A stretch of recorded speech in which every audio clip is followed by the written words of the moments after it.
দীর্ঘ 25 বছর চাকরি জীবন শেষে মসজিদের ইমাম মাওলানা আব্দুল জলিল বিদায় নিচ্ছেন রাজকীয়ভাবে। সেই সাথে বিদায় নিচ্ছেন স্থানীয় স্বেচ্ছাসেবী সংগঠন বাদনাতলী যুব কল্যাণ পরিষদ এবং এই মসজিদের দায়িত্বরত বা আজকের যে বিদায়ী মসজিদের ইমাম এবং মুয়াজ্জিনের ছাত্ররা। আমরা একটু সেই অনুভূতি জানতে চাইবো যে একজন দীর্ঘ প্রায় 25 বছর এই আমার পেছনে যে মসজিদ রয়েছে সেই মসজিদে দায়িত্ব পালন করেছেন, ইমামতি করেছেন এবং একই সাথে যিনি রয়েছেন আমার পাশে, আমরা প্রথমে একটু মসজিদের মুয়াজ্জিন জনাব কারি আব্দুর রশিদ, আমরা একটু জানতে চাই আসলে এই যে আপনাকে আপনার ছাত্ররা বিদায় দিচ্ছে, জি একেবারে রাজকীয় ভাবে, আপনার অনুভূতিটা জানতে চাই।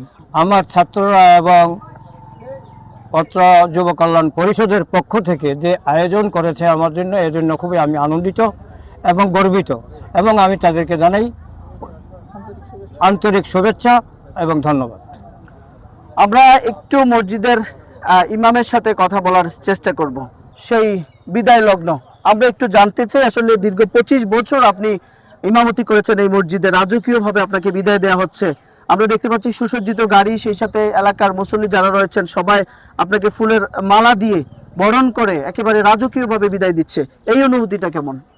দীর্ঘ 25 বছরে বাটনাতলী বাজার কেন্দ্রীয় জামে মসজিদের খেদমত এবং মাদ্রাসা এতিমখানা সহ যে খেদমত করেছি তার বহিঃপ্রকাশ হিসাবে যে বিদায়, আসলে এটা বর্তমান প্রেক্ষাপটে আখিরি জবানা হিসাবে রাজকীয় অনুষ্ঠান। এই রাজকীয় অনুষ্ঠানের জন্য তাদেরকে আল্লাহ পাক রব্বুল আলামিন কিয়ামতের ময়দানে যাতে নাজাতের ফয়সালা করে, সকলে বলি আমিন।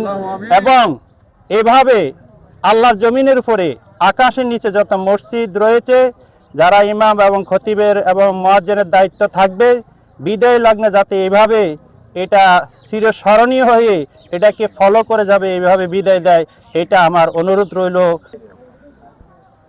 সমাজের সবচেয়ে গুরুত্বপূর্ণ, ইসলাম ধর্মের সবচেয়ে গুরুত্বপূর্ণ যে দায়িত্বটি মসজিদের ইমাম এবং মুয়াজ্জিন পালন করে থাকেন, অনেক সময় তাদেরকে সুন্দরভাবে এবং সম্মানের সহিত বিদায় জানানো হয় বিভিন্ন এলাকায়, সেই ঘটনা ঘটে।